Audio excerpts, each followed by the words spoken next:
একটা কথা প্রচলিত আছে যে চ্যাং মাছ উজাই, ব্যাঙ্গাচি উজাই, খোলসা মাছ বলে আমি একটু উজাই। তো এখন প্রশ্ন হচ্ছে যে ইতোমধ্যে আমরা দেখেছি যে বৈষম্য বিরোধী ছাত্র নেতারা বিভিন্ন জায়গায় বিভিন্ন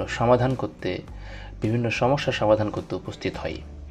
তো বিভিন্ন পত্রিকা, ডেইলি ক্যাম্পাস, প্রথম আলো, তারা একটি রিপোর্ট করেছে আজকে, দেখতে পাচ্ছি আমরা যে চাঁদাবাজির ভিডিও ভাইরাল, বৈষম্য বিরোধী নেতা নাহিদ হাসানকে শোকজ।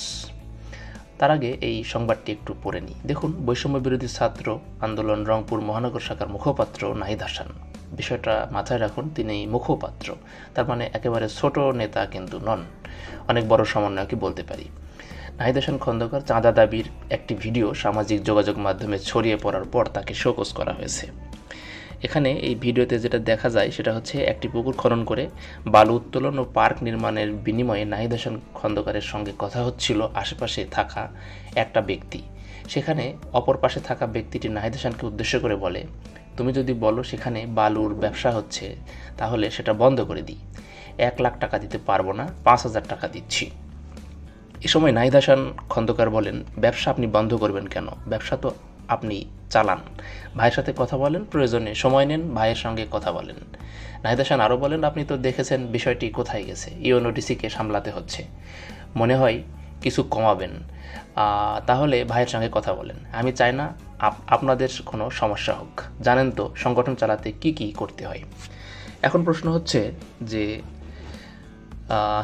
কোটা আন্দোলনের নেতা হচ্ছে এই বৈষম্য বিরোধী নেতা বলেন, এরা সবাই কিন্তু কোটা আন্দোলনের সময় থেকে দেশে বিভিন্ন রকম ভূমিকা পালন করে চলছে। এখন দেশে কোথায় কোন অনিয়ম দুর্নীতি হচ্ছে, এই সব জায়গাতেই কি এনাদের, যে দেশে কি কোনো পুলিশ বা দেশে কি কোনো আইন কানুন নেই? অবৈধভাবে বালু তোলা হচ্ছে, ভালো কথা, কোনো সমস্যা নেই, কিন্তু এই অবৈধভাবে বালু তোলা দেখার জন্য পুলিশ আছে, দেশে আইন আছে, প্রশাসন আছে। এখানে নাহিদ ইসলাম যিনি সমন্বয়ক, তিনি কেন সেইখানে যে মীমাংসা করতে চাচ্ছেন? এসপি, ডিসি, তাদের সাথে যদি কোনো কিছু করতেই হয়, সেই যে অবৈধভাবে কাজ করছে সে করে নেবে। এখানে তো বৈষম্য বিরোধী ছাত্রের আমি কোনো যাওয়ার কারণ দেখি না। এর আগেও দেখেছিলাম যে গাজীপুরে একটা ঘটনাকে কেন্দ্র করে তারা বলেছে যে ডাকাত ধরতে গেছিল তারা, এবং সেখানে এলাকার লোকজন তাদেরকেই ডাকাত বলে বিভিন্নভাবে তাদেরকে একেবারে আহত করেছিল এবং তাদের একজন মারাই গেছে। তো এরকম ঘটনা যদি, তাদের তো এই ঘটনাগুলো থেকে শিক্ষা নেওয়া উচিত। তারা কেন বারবার এসব সামাজিক সমস্যাগুলোতে জড়াচ্ছে নিজেকে? তারা একটা নতুন দল গঠন করেছে, সেই দলের নীতি তো চাঁদাবাজি হতে পারে না। আমরা জানি যে অতীতে আওয়ামী লীগ, বিএনপি বা অন্য যে রাজনৈতিক দলগুলো আছে তাদের, বিশেষ করে ছাত্রলীগ, ছাত্রদল, এসবের এই দলগুলোর তো চাঁদাবাজির রেকর্ড বা এদের যে দুর্নাম আছেই। তাহলে যে নতুন দলটা গত 2 দিন আগে যাত্রা করলো জাতীয় নাগরিক পার্টি হিসাবে, এই দলের লোকেরা কেন চাঁদাবাজি করবে এখন থেকেই? তাহলে আগের রাজনীতি আর এই জাতীয় নাগরিক কমিটির রাজনীতির কর্মীদের মধ্যে বা নেতাদের মধ্যে পার্থক্য কতটুকু রইল? আবার আপনারা বলতে পারেন যে বিএনপির অনেক বেশি চাঁদাবাজি করছে, আমরা অল্প করছি। আরে ভাই, চাঁদাবাজি তো চাঁদাবাজি, অল্প করেন আর বেশি করেন, এটা কেউই করার অধিকার রাখে না।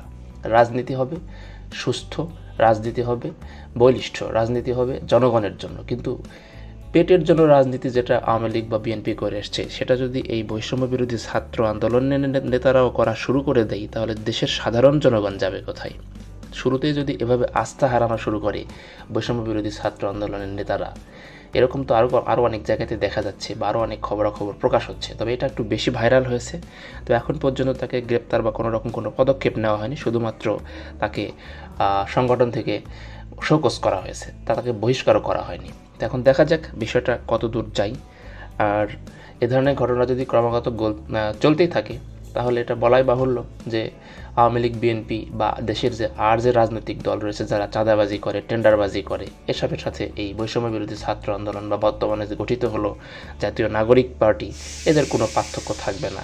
অর্থাৎ যেই লাউ সেই কদু। আমরা বোধহয় আস্তে আস্তে সেই জায়গাতেই যাচ্ছি কিনা, এরকমই এখন প্রশ্ন দাঁড় হয়ে গেছে।